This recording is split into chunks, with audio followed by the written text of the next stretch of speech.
જય દ્વારકાધીશ ને જય માતાજી। મિત્રો વાત કરશું મગ વિશેની કે મગની અંદર આવતી થીફ્સને 100% આપણે કઈ રીતે કંટ્રોલ કરવાની છે ને એના વિશેની વાત કરવી છે કે જે તમને કોમ્બિનેશનમાં અને સારી એવી કંપનીની સારી દવા જે તમને માહિતી દવા વિશેની આપું કે જે દવાનો છંટકાવ કરવાથી આપણે એને 100% રિઝલ્ટ આવે। આગળ સમય જતાં મગની અંદર કુકડ અને થીફ્સ ન લાગે, જેથી કરી આપણે એને ઉત્પાદન સારામાં સારું જડે। મિત્રો તો વિડીયો આપણો અંત સુધી જોયો, જેથી કરી તમને ક્યાંક ને ક્યાંક 100% ફાયદો થાય। ખેડૂત તરીકે તમને સલાહ આપું છું। મિત્રો મગ છે ને પાક એવો છે કે 70 દિવસની આસપાસ આપણે એને સારું એવું ઉત્પાદન અને આપણને સારી એવી કમાણી આપતો પાક હોય ને ઉનાળુ તરીકે તો મગનું, મગ અને અડદ બે વસ્તુ એવી છે મિત્રો। તો હવે જ્યારે મગની અંદર ખરેખર છે ને મગ મિત્રો આમ તો જેમ 30 થી 40 દિવસ સુધી જેમ આપણે નાના બાળકને સાચવીએ ને એની ગોળ આપણે એને હાચવવાનો હોય છે।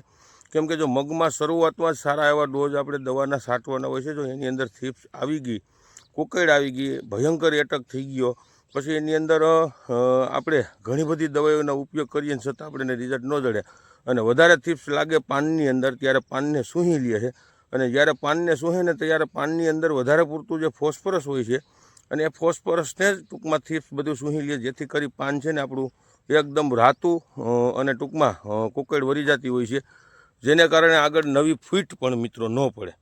તો મગની અંદર આપણે કેવી દવાઓ શરૂઆતથી સાટવી અને મગની અંદર ખાસ ધ્યાન રાખશું એના વિશેની તમને હું માહિતી દવા બાબતની આપું। હવે મિત્રો પહેલાં તો આપણી ચેનલમાં નવા મિત્રો હોય તો ચેનલને સબસ્ક્રાઈબ કરવાનું મિત્રો ભૂલતા નહીં, વિડીયો સારો લાગે તો શેર કરજો।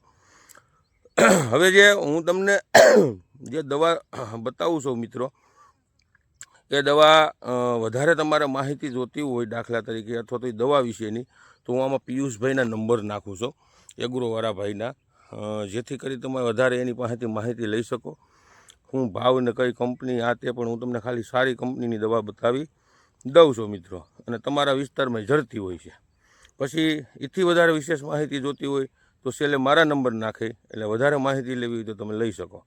જો પહેલાં જ જ્યારે આપણે મગ શરૂઆતના સ્ટેપની અંદર જ્યારે ઉગતા હોય છે અથવા ઉગી ગયા હોય કમ્પ્લીટ હોય ત્યારે આપણે મોનો અને રોગર ને એવા વધારે પૂરતા પ્રાઇડ પાવડર ને એવા ડોઝ આપતા હોઈએ છીએ, અને સામાન્ય કદાચ આપવો હોય તો એવો તમારે આપી દેવાનો।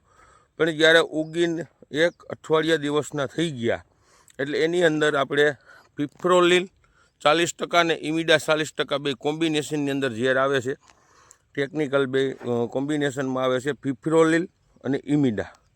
આ વસ્તુનો આપણે ઉપયોગ કરવાનો છે। પર પંપે 5 ગ્રામની આસપાસ નાખવાનું હોય છે। એની સાથે તમારે કોઈ પણ સારી કંપનીનું, જો આ મલ્ટીપ્લેક્સનું છે ને નીમ ઓઇલ અત્યારે સારામાં સારું આવે છે, 300 PPMમાં પણ જોરદાર રિઝલ્ટ છે। એના ભેગું તમારે છે ને નીમ ઓઇલ ફરજિયાત નાખવાનું છે મિત્રો, કે નીમ ઓઇલ છે ને જે એ કામ શું કરશે, એ ટૂંકમાં કહેવાય કે જીવાતમાં જે એને જે ટૂંકમાં જીવાતની આખી જે એને જન્મની અને મૃત્યુ સુધીની એમાં જે ઈંડા મૂકતા હોય છે ને એટલે એમાંથી ટૂંકમાં 3 ગણું જીવાત કાયમીથી કાયમી વધતી જતી હોય છે। તો એનું ટૂંકમાં સાયકલ તોડવાની અને એને કાયમી માટે કેમ ટૂંકમાં ઈંડા મારવા અને એની પ્રજાતિઓ ઓછી કરવી અને એવું બધું નીમ ઓઇલ છે ને ખાસ કામ કરતું હોય છે। નીમ ઓઇલ નાખવાથી આપણે એને લાંબુ એવું રિઝલ્ટ મિત્રો મળે છે। પછી એથી વધારે કહેવાનો મતલબ એવો છે કે અથવા તો કોઈને વધારે પૂરતી થીપ્સ હોય ને કુકડ આવી ગઈ હોય ને તમે ઘણી બધી દવા છાંટી લીધી હોય ને છતાં રિઝલ્ટ ન જડતું હોય તો એની અંદર તમારે ફિપ્રોલિન ઇમિડા તો લેવાનું જ છે।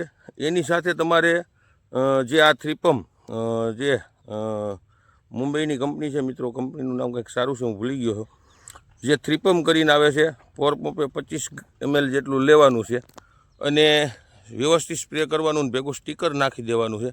ફિપ્રોલિન, ઇમિડા અને થ્રીપમ આ 3 વસ્તુનો ઉપયોગ કરો સ્ટીકર નાખી એટલે તમને સારામાં સારું અને જોરદાર રિઝલ્ટ મળશે મિત્રો।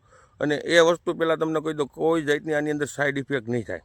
પછી ત્રીજા નંબરમાં કે જ્યારે કોઈને વધારે ભયંકર એટક થઈ ગયો છે, રાતા પાંદડા થઈ ગયા, હાવ મગ એમ માનો ને કે એમ લાગે કે હાવ આપણે મગ ફેલ થવા આવ્યા છે અથવા તો હાવ વધારેમાં વધારે કુકડ લાગી છે, ત્યારે આપણે જ્યાં આ થ્રીપમ આવે છે થ્રીપમ એની સાથે લેવાનું છે ધાનુકાનું લાર્ગો, અને એની સાથે તમારે કોઈ ફોસ્ફરસવાળું જે ખાતર દાખલા તરીકે કોરોમંડલનું 28 છે અથવા તો ઓલું આપણે જે 24-18નો ગ્રેડ આવે છે એ છે, આવું ખાતર ટૂંકમાં આપણે ભેગું સાથે લેવાનું છે અને ભેગું સ્ટીકર લઈ લેવાનું. આટલી વસ્તુ તમારે કરવાની છે. જો અલગ અલગ મેં સ્ટેપ બાય સ્ટેપ કેવી અવસ્થા છે અને કેવી જીવાતું હોય તો એની તમામ સંપૂર્ણ માહિતી તમને આપી છે. એ છતાંય મારા છેલ્લે હું મારા નંબર નાખું છું અત્યારે. તો હવે વોટ્સએપ દ્વારા તમારા મગના ફોટા છે અથવા તો વધારે માહિતી જોતી હોય તો તમે માહિતી લઈ શકો છો મિત્રો. આ જે વસ્તુ છે ને ખરેખર જે તમને દવાયું બતાવ્યું છે એના કોમ્બિનેશન સાથે વ્યવસ્થિત દવા છાંટો, મગનું ઉત્પાદન તો જ આવશે મિત્રો. ક્યારે કે જ્યારે મગ આપણા 35-40 દિવસના થાય ત્યાં સુધી આપણે સાચવવાના છે. કુકેડ આવવા નથી દેવાની. અને જો કુકેડ નહીં આવે અને વ્યવસ્થિત નરવા હશે ને કાયમીથી કાયમી નવી ફૂટ હશે તો એનું પાન મોટું થાય, પાન મોટું થાય, ફૂટ વધારે થાય, ફૂટ વધારે થાય, ફ્લાવરિંગ વધારે આવશે તો જ આપણે એને ઉત્પાદન જળશે. ઘણાને ઉત્પાદન નથી જળતું એનું કારણ એ છે કે શરૂઆતના સ્ટેપમાં ધ્યાન ન આપીએ આપણે અને મગ ક્યાંક ને ક્યાંક પાછળ પડી જાય છે. અને પછી જે અવસ્થા એ ફ્લાવરિંગ અવસ્થા એને જ્યારે હોય ત્યારે મગની ટૂંકમાં એની હાઇટ એને ટૂંકમાં એનો ગ્રોથ ને બહુ ઓછું હોય છે. પછી ફ્લાવરિંગ પણ ઓછું લાગે ને સિંગ પણ ઓછી આવે, જેથી કરી આપણે એનું ઉત્પાદન મિત્રો ક્યાંક ને ક્યાંક ઓછું જડે.